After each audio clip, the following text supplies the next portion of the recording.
I mean, LinkedIn is probably the easiest way to sit back and just see what happens and see if anyone knocks on your door. But the other thing for LinkedIn, which really annoys me, you see some people who just sit there and they'll just like their company posts or whatever it might be. Like, that's not actually networking, right? You know, that's just lazy.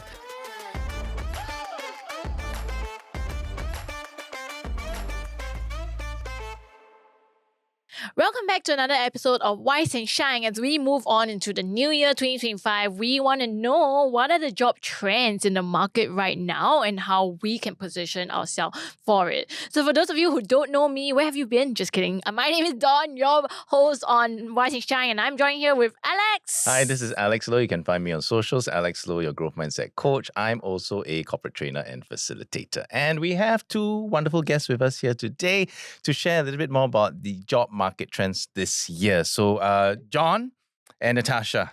Hello. Yes. Thanks Hello. for having us. Thank you for being on set. Do you want to give a quick introduction? Maybe, John, we can start with you first. Absolutely. My name's John Borneman, and I'm the country manager of Hayes Recruitment here in Singapore.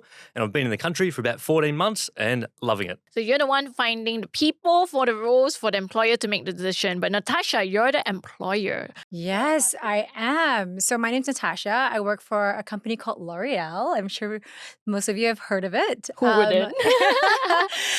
And I do employer branding for the SAPMENA zone. So it's a really big zone. It's South Asia, Pacific, Middle East, and North Africa as well. So it's super, super wide. And I'm happy to be here today. Thank you. Yeah. Wow. And Okay. we're so on this topic of job market trends, right? Yes. So one from a recruiter point of view and one from a employer point of view. Who would like to share first in terms of whatever insights that you might have? Well, I'll kick it off then. In terms of job trends, there's a few things that we're seeing at the moment. In terms of the senior leadership type roles, there's certainly an appetite for people who have had experience managing across countries. As we've seen, there are a lot of like sort of lower level roles and mid-level roles being outsourced, and a lot of headquarters are based here in Singapore. So we do have a lot of roles where people are looking for talent to come in who've had experience managing resources across Malaysia, Vietnam, Thailand, and the like. So that's certainly a trend. In terms of other things, some of the more resilient jobs that we're seeing here in Singapore at the moment are in engineering and sales. Certainly really very resilient marketplace, as well as compliance roles. It's real evergreen type role here in Singapore, compliance and risk type positions. Saying that, a lot of the roles within the banks have been pretty tough over the last 12 months. There hasn't been a huge amount of recruitment in those spaces, but I'd imagine that will pick up after a lot of the restructures and the like that's gone on over the last 6 months. So from what you're seeing on the ground, John, are there certain industries that are leading in the hiring and recruitment space right now? Yeah, I'd say outside of banking and financial services, most other industries are okay. There's still okay job flow. It's not as good as it was probably 2-3 years ago, but there's still demand. And particularly in those mid to high level roles, there's still quite good demand. There's a lot of insurance companies are still looking for people with AI skills as they look to automate things. There's, as I said, risk and compliance is always something that's going to be needed. But I mean, sales roles are really in very good demand here. There's a lot of headquarters here that have big sales teams based out of Singapore. Right. Natasha, what about from your end? So from inside the organization at L'Oreal, you guys probably have a huge variety of roles. Are you seeing certain roles coming up at the main trend this year? I mean, absolutely. I mean, we think about it. L'Oreal is not just a beauty company anymore. We're beauty tech as well. So we're really sort of amplifying our technological ambitions as well. So what we see in our job list are a lot of capabilities around AI that we're looking at. We're looking at a lot of digital transformers. We're also looking at cybersecurity, for example. But one of the big things we're looking at is, of course, this concept of change management. I think everybody needs to know that is a really big key, career. I think in terms of the type of roles that we're looking at are people that can really influence, drive a full change in the organization as well. So it's not really looking at like a typical roles anymore. It's really around how do we see this person working in the organization as well. But with change management, more often than not, an outsourced job rather than an internal job, right? Tell us No, not more. necessarily. Yeah, I think exactly. if you're running a large transformation program internally, you will want to have your own internal change management capabilities. You don't necessarily want to leave that to someone at a consultancy to come in and tell you what to do. You want people within your organization to drive that change and get the buy-in. So would you see that coming from specific industries at this point in time, or I mean, for us, it's typically like larger organisations would have that change professional. So if you're in a bank and you're changing a process or a platform or a technology, you're going to have a team of change professionals. If you're in government as well, if you're trying to introduce legislative change, you're going to have change professionals. Anyone that is big enough to have a multi-million-dollar program would probably be looking to have change people. So that's a good space for anyone to be Absolutely. in or upskilling to be able to provide for. So how can someone apply for a change management role, and what would you look out for Did they teach you in that this in person? MBA school? I think they probably would. I don't know. I don't have an MBA, but any of your viewers can write in, but I don't know. But I mean, there's certain certifications that you can do to become a certified change management professional. A lot of people have often come from maybe like more that program type management type space. You need to have really strong communication skills, but there's a load of roles within the whole change space. Including like more marketing type roles as well. Because it's an entire team, right? Not It just really an is. individual. And you have really good stakeholder management skills. Natasha, I want to ask. So most of us know L'Oreal as really just beauty, but earlier you mentioned L'Oreal is moving towards beauty tech. I can imagine a lot of other firms who are in a single space also trying to embrace and move into something tech. Tell us, what does that actually mean and what does that look like? When we think about beauty tech as well, is when we look internally at our ways of working, right? I think back in the day, we're not just selling lipstick anymore. We're selling personalized lipsticks for example. If you go to an Yves Saint Laurent store, you're able to actually customize. I think there's like a tool. I'm going to butcher this French out of this, but it's a little product that you can virtually take a photo of, say, a red dress that you're wearing that day, put it on the app, and it mixes it all up, and straight away you get your lipstick of the color of your dress. It's instant. When you go to, for example, a Kiehl's or a Lancome in any of the stores here in Taka, all the way to Ion, etc., they have a full skincare personalization for you as well. You put your face through a type of machine. Again, I'm going to butcher this French word, but they tell you what sort of skin products you need to use and when you need to use it, because our skin conditions change, etc. So I think, we are looking at it from a full end-to-end revolutionary, how we work, from how we communicate to one another through the mediums that we use internally, to even how we actually build products, to how we actually even interact with our consumers. So we're really big into the e-commerce space right now.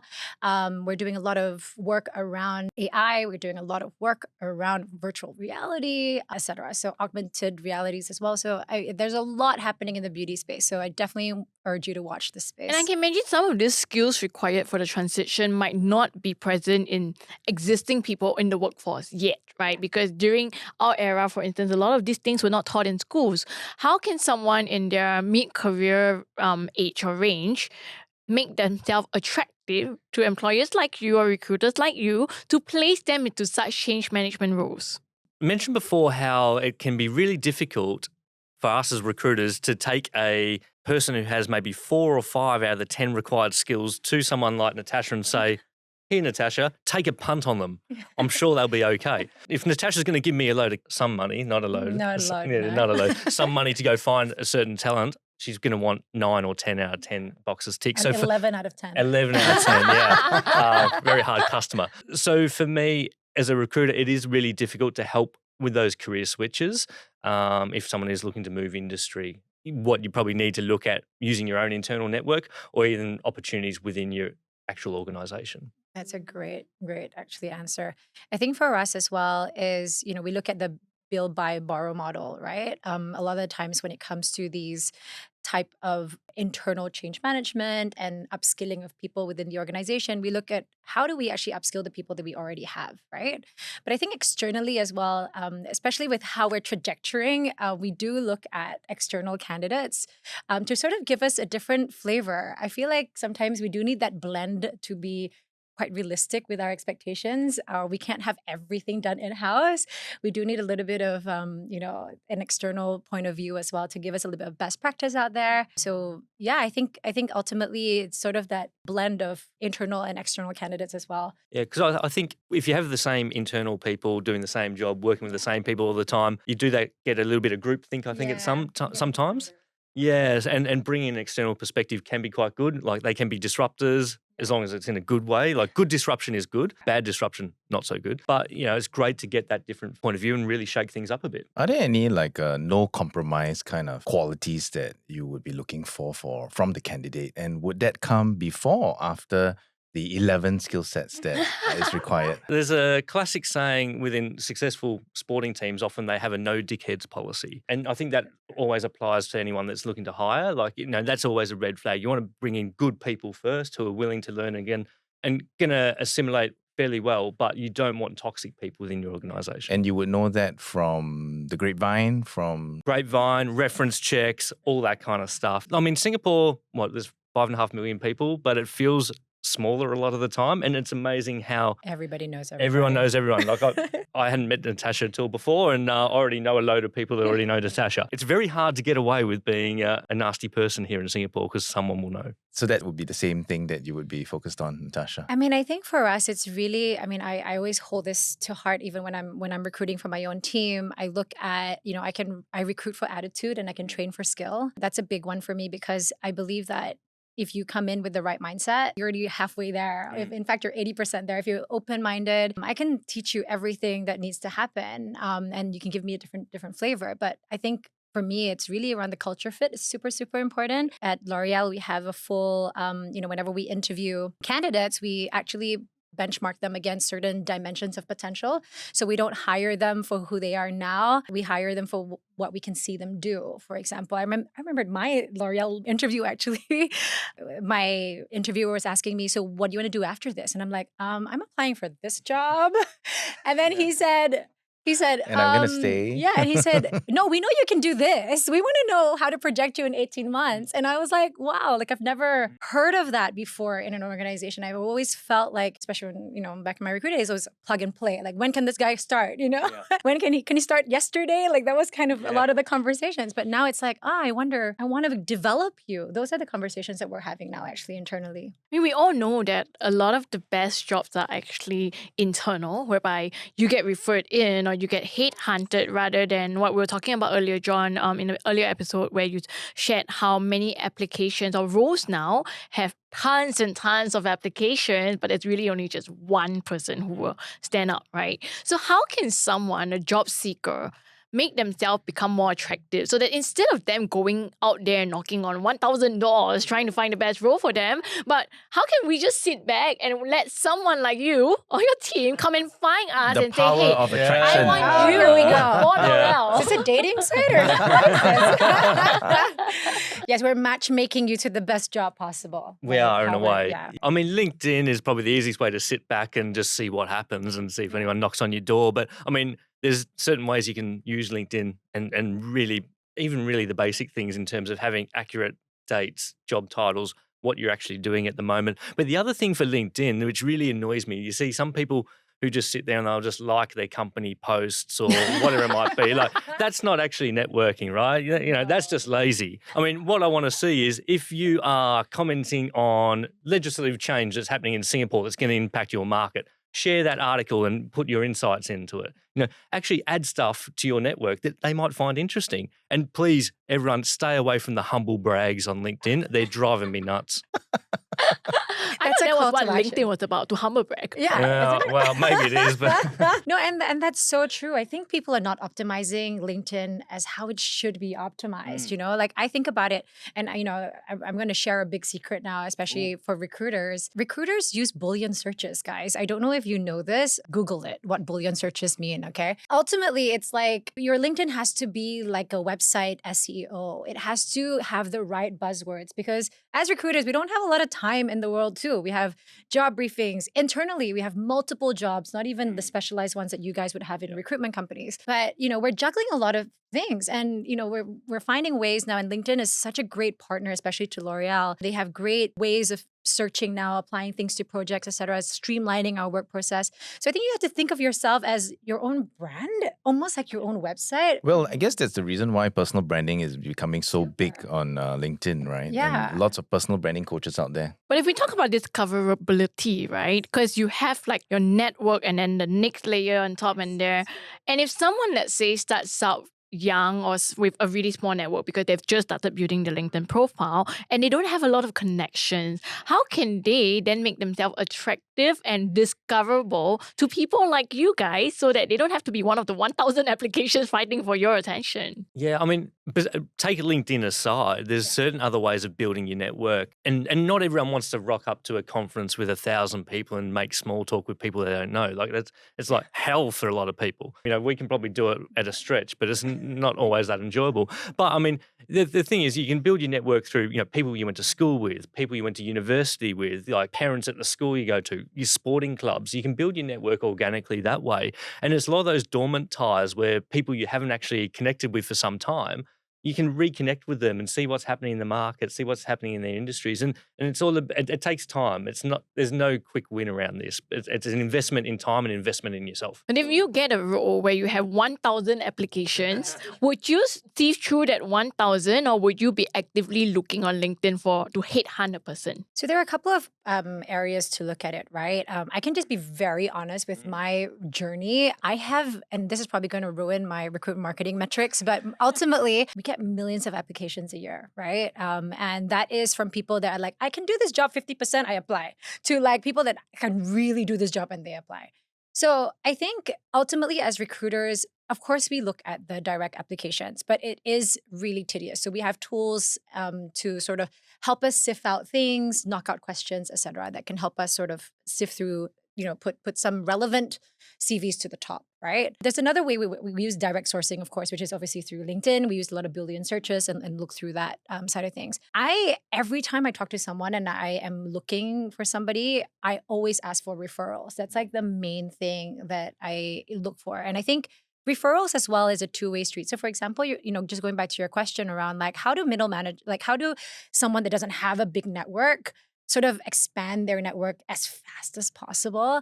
I mean, be creative, I think, is one of the things. There's this guy on LinkedIn. I can't remember his name. I was trying to Google him yesterday, but his name is Ryan Lee, I think. And he was super creative, whereby he connected with all the Ryan Lees on LinkedIn.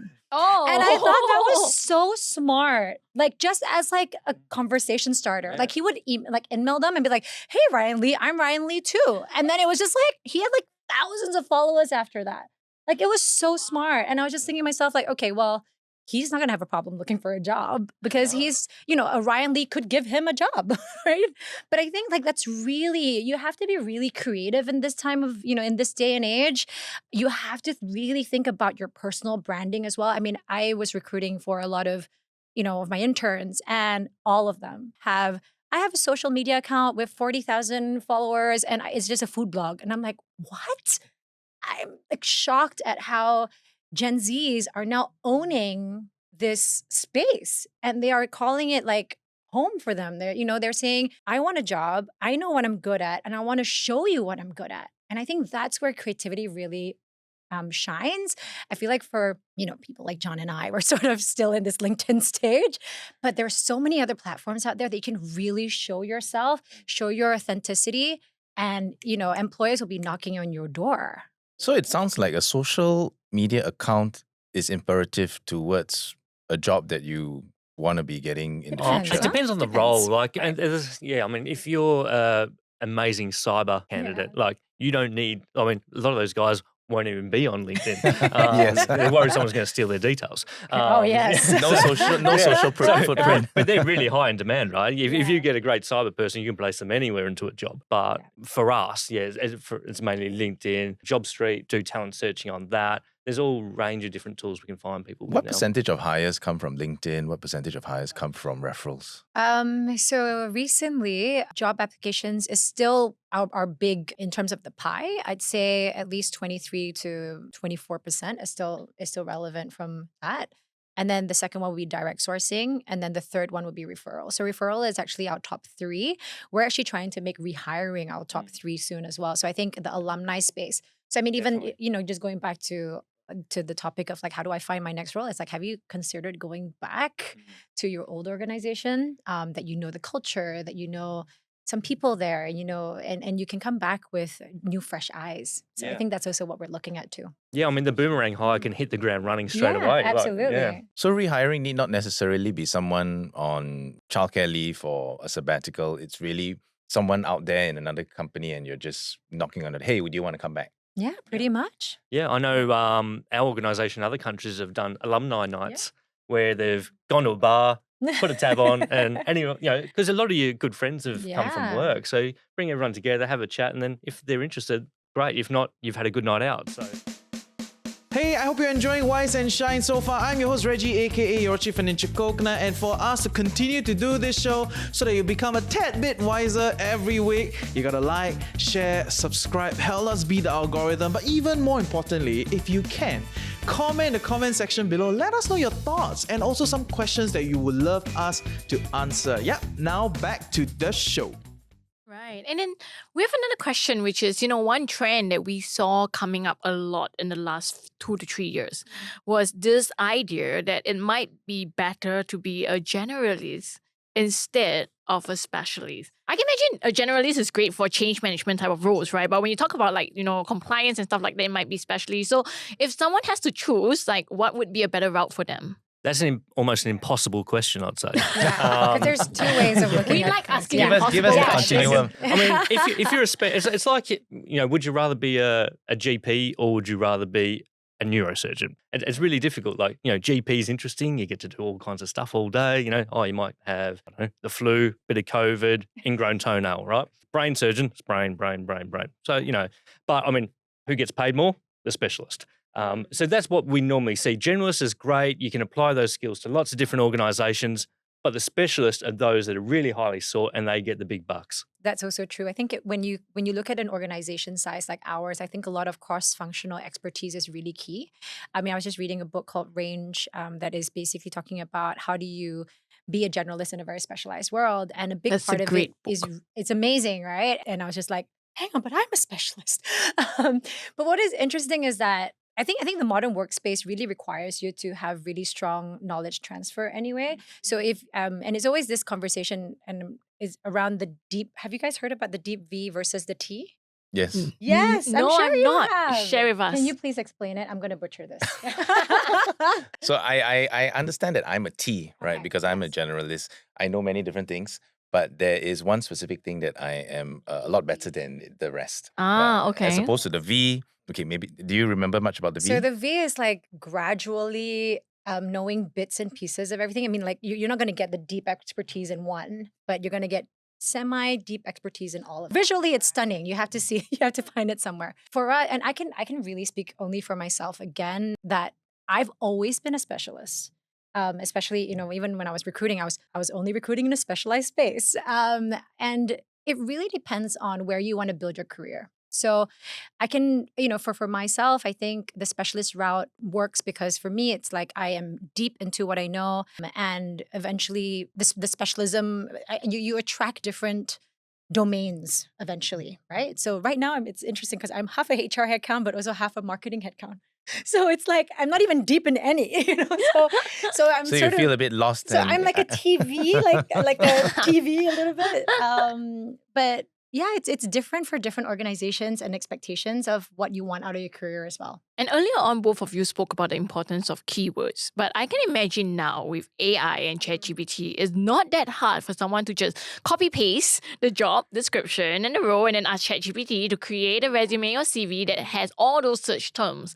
And it might not be true because it's generated by AI. How do you, from the other side of the wall, identify when the application is genuine versus, like you said, you're just 50%. they I have can an, see they have it. an AI to catch that. Yeah, it's the AI. Oh, is it? Do you The guys AI have AI catches to the catch AI? it? I actually asked about this. I was like, can AI actually check if we've written anything in AI? And they're like, no, they're not that smart to trick each other just yet. But I think for me is back even to recruitment, I feel like you can really get these things when you're having conversations. You can really sort of ask really clarifying questions like, but your CV said this and you said this. And also there's a pattern. I think you can kind of see the pattern in CVs when you're like, oh, that doesn't sound right. I've interviewed people that have had ChatGPT beside them and they're like answering like this with their eyes. Oh, remote Yes. interview. So I'm like, oh gosh. I'm like, well, she's answering everything correctly. What is going on? So yeah. Yeah, and for me, I'm not a big fan of people say you only need a 1 or 2 page CV. I like the 4 or 5 pages. Wow, I want to, really? yeah, I'd love to know what people have been up to. And you can't actually, but you can't reflect that because I want to see, not just the role and responsibilities, but I like seeing what are some of the key achievements you've had and things like that. AI can't put down on someone's CV what their key achievements are and all that kind of stuff. And as you said, once you start speaking with someone, it's pretty clear. ChatGPT will get you through the door, but you have to walk through it. Is my big thing. It's like, okay, That's now where let's the true test comes, yeah, right? let's talk to a human and figure this out. Now that we have the employer and the recruiter here, I'm gonna ask on behalf of all the job seekers out there, how can they negotiate? I know you guys want to pay less, as little as possible, so you have more budget left for the rest, right? But the job seeker also, on the other hand, want to take more of your budget that they can. So how can the job seeker negotiate so that they get the better deal? Oh no, don't look at me. I'm trying to push it down. No, I'm kidding. I love you all out there. Please keep applying to L'Oreal. I mean, if it's a really scarce skill set, people will pay what they need to pay. That's the thing. And you need to know your worth. We're not in the situation at the moment that we were 2 years ago where people were getting massive increments. What we've seen in the Hayes salary guide the last couple of years is that the increments that people are getting paid over the last couple of years are actually narrowing. And we're not expecting massive increments this year. But I mean, I think honesty is really an important part. Lying about what your current salary is, you're always going to get found out. We're seeing a lot of our clients also wanting to see pay slips at the moment to justify what the increase will be. So people are generally happy to pay an increment or pay an increase on your salary to move jobs, but they're not willing to overpay. And I think honesty is always the most important part, because if you get called out, then the trust is gone. Right. But then, when it comes to the job seeker side, right, most of us would use things like salary.sg or online stuff about salary to kind of gauge what that is worth. We might look at different job ads for that to see what different industries are offering in that pay range. But how do we know, what data set would be more accurate? I can imagine crowdsourced tools sometimes may not be the most accurate. Look, I think you're never really going to know unless you have a really good friend in recruitment. Everybody got to make friends with someone like Yeah, John. exactly. Everybody's got to make friends with their recruiter today. I'm going to be really popular this week. You're going to get a lot of LinkedIn likes all of a sudden. I'm gonna get your number after Yeah, this. exactly. Yeah. I think, that for all I can again speak for myself. Every job that I've ever had, I've always had a recruiter friend that just is super honest with me and say, actually, this doesn't smell right. This number is not so good, From an internal perspective, a number is the number is just a number for us, right? We're going to offer you so much more. And we are going to use that as a negotiating tool too, because ultimately you're not going to get the type of learning, the access to our learning and development platforms, for example, if you're in a smaller organization with a higher pay. So usually we kind of use a lot of our benefits to that extent as well. Our benefits are incredible in a place like L'Oreal, for example. So I'm not going to talk a little bit about it today unless you actually apply, and I'll tell you about it. But nonetheless, I think you have to kind of look at it as a whole picture, right? Again, the salary is just one number. If you're not happy with that, negotiate a better job title. Do your research, look into the organization itself and say, hey, look, that's my peer, but he's got a head of title.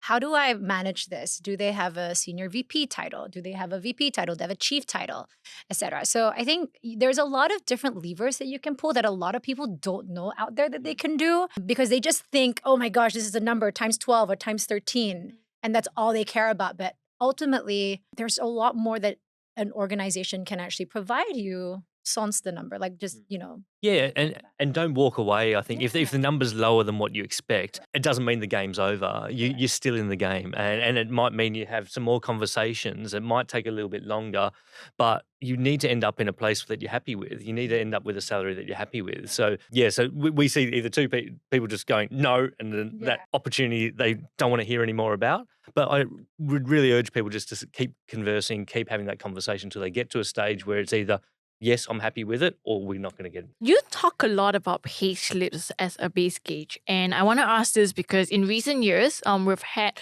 the ministers coming out to say that we're going to make it such that it's not mandatory to give pay slips anymore. So some candidates are now hiding that. Would you see that as a red flag? Or how can someone, let's say because they might be from an organization that didn't pay them what they deserve, and hence they don't want to review that number because they want to put them themselves at a better stage to negotiate for a higher pay. Would you see them hiding this pay slip as a negative sign? Not necessarily. I mean, there's certain industries that do underpay compared to what they should be. So I could certainly understand why they'd be reluctant and want to try and get back up to the level that they should be paid. So no, not necessarily. I don't see it as a red flag. Would you then say also that it's better to negotiate on an annual package as opposed to a monthly package? Does it make a difference when it comes to negotiations? In, like, say, Australia, it's always on annual, but here it does seem to be always on monthly. Usually a monthly, it's always, is it times 12 or times 13? Yes. What does my dependents get? And I'm like, okay, let me search for it. Natasha, how many times have you guys probably have your own budgets for each role when you start out planning for it. And let's say this is a role that is not a scarce skill set, right? So no lack of applications. But how often have you actually adjusted that budget to go higher just to get in a candidate that you like, despite the fact that there were others who could do the job for less? We're big on youth employability, right? So we're talking about conversions from internships to management trainees all the way up. So, they're already a part of the system, and we already pay mark to market for those types of candidates. So we don't really ever have those kind of conversations whereby like, oh gosh, we have to increase this pay because we need to have someone immediately. Like we don't really have those kind of we're so prepared. We anticipate those sort of roles. I think if you're talking about roles that are not scarce, we have another strategy whereby we look a lot into internal mobility. So we don't even look outside. I think there was a number that was shared with me today, like 57% of our employees are pipelined internally, which is massive. And I think it's actually more than that. So, with L'Oreal, it's sort of like once you're in, it's like the career opportunities are endless for you versus, having to bring someone in. And we've got really strong global mobility as well. So if we have a need for someone, in Singapore, we bring them from all over the world to come and have a stint here for 2 years and mobilize their way through. That's the perks of working in a MNC. Yes. Very large organization. Yeah, in startup that would be really hard. Alumni night, 3 people show up. Yeah, exactly. No, actually, alumni night would be more in a startup. A lot of turnover. Exactly. Yes. Okay, I got one last question, which is, John, from your perspective as a recruiter, right? So you need to find the best candidates for employers like Natasha, and you get tons of applications. Walk us through your process. How do you find? So you put out a job. Let's say L'Oreal's looking for a change management lead, and 1,000 applications. A lot of them will use ChatGPT. How do you go about finding the best few to put forward to folks like Natasha? It pretty much starts at the top before we do any of that. It'd be me sitting down with Natasha for, say, 45 minutes and going through exactly what she wants in terms of the person, what she wants in terms of the skill set. So it's not just a list of generic things on a job ad. She'll flesh it out for me. And then that way I can design my interviews and screening with all the candidates to get the perfect match for her. So the job ad is just a means to an end, really. What I really need is that proper, honest conversation with Natasha, what she needs, what she's non-negotiable on, what she's flexible on, and take it from there. And if you're getting 1,000 applications, would you then bother to look for others outside of this pool? If I got 1,000 applications, I don't know what I'd do. But He will look through those with 4 or 5 pages. Yeah. It's like, oh, those achievements, this one, really good. Yeah. I mean, thankfully for us, we do more specialised and we don't really do a lot of the really junior type roles. So it does mean that the number of applications we get are probably more around that, say, 90 to 100 mark. So it's a little bit more manageable from there. And from there, we might interview 10 and shortlist 5. So, I mean, it's still very hard to get into the final. It's a good number, right? So 10% of the applicants and then another 50% of those that are interviewed. Right. So basically optimize, network, consider if you're a T, you're very, write 4 pages, not just one. That's just me though, yeah. And put yourself out there to get yourself. John, so you mentioned that it's a 10% of those that apply would get interviewed and 5 of them would be shortlisted. So out of these 5, when they come to the client, how many other rounds would they have to go through before the final candidate is hired? I mean, I've heard 10, which is crazy. I think 10 interviews is a little bit too much. I don't know how we That can would be a manage that. very indecisive hiring manager. Very indecisive. A lot of time cost for the hiring manager. my my time to fill is gonna shoot up. So that's not very fun. Look, I mean, at L'Oreal, we have a very strict guideline in terms of how we recruit. In fact, even before we go down the recruitment process, we actually have all our hiring managers do a training called License to Hire, which means that it's a training that's set aside from our talent acquisition team that tells you how to actually recruit the L'Oreal way, what to look for, how to find out the dimensions of potential, etc. And this has actually revolutionized our candidate experience as well, which I think is really, really cool. And pertaining to that, when a candidate gets an interview and they have to do 10, they're not going to have fun, right? And Natasha, you came from Grab when it was smaller. Do you find that there were less rounds in a smaller firm versus a larger MNC like L'Oreal? The smaller, I think I went through a little more at Grab than I did at L'Oreal. I mean, I suppose the thing is, in a smaller organisation, an individual has a much bigger impact. So their culture and how they fit in and what they bring is a much bigger impact than in a larger organisation where you're just sounds rude, but just a cog in the machine, really. So you don't have as much impact on the organisation. So you want to make sure you get the right hire.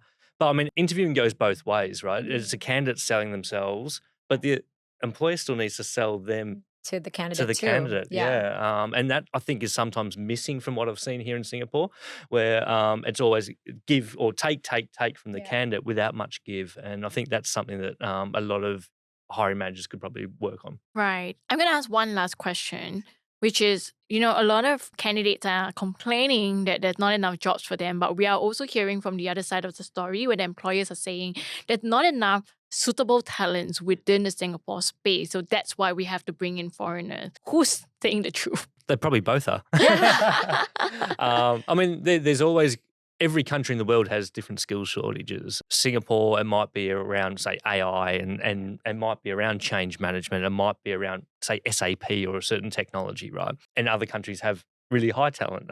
In the tech space, there's lots of really talented people in India who come out and provide that knowledge. So it's both. And are you seeing the same trends at L'Oreal? I mean, there are a lot of roles that we are inventing every day as well. So we know that the candidates are just not going to be available in this market for now. And I feel like that's why we're doing both things at the same time. We're really importing people. And we were so blessed to have this footprint across the world that we're able to take talents from other more mature markets to come through to sort of plug that gap for us and then sort of build our teams from there. Build up the local team. Build out the local team. So I think we're anticipating a lot of these gaps much more quicker now. And because of our mobility, it tends to be filled faster. So we don't really have the full importation issue as much as other organizations. Wow. This has been really insightful. Thank you for sharing what's happening on ground. Yeah, I think it's a great start for 2025. And if there's one thing that you should take away, actually this episode has so many good insights. But one thing, maybe write 4 pages instead of just 2 to 3. He likes the 4 pages. I thought that was fascinating. I love the insight about Boolean searches and optimizing your LinkedIn as well. So I think we should all definitely look into that. That's my main takeaways. Alex? Very similar to yours, so nothing more to add. Thank you very much, John, as well as Natasha, for joining us today. That's all we have for you today. And if you would like to get updates on the Wise and Shine by The Financial Coconut, do go to our website, www.thefinancialcoconut.com, and leave your email there. Let us know in the comments if you enjoyed this episode and if there's anything else that you would like us to touch on for your growth in 2025. Thank you for joining us on this episode of Wise and Shine. We'll see you on the next. Bye! Bye!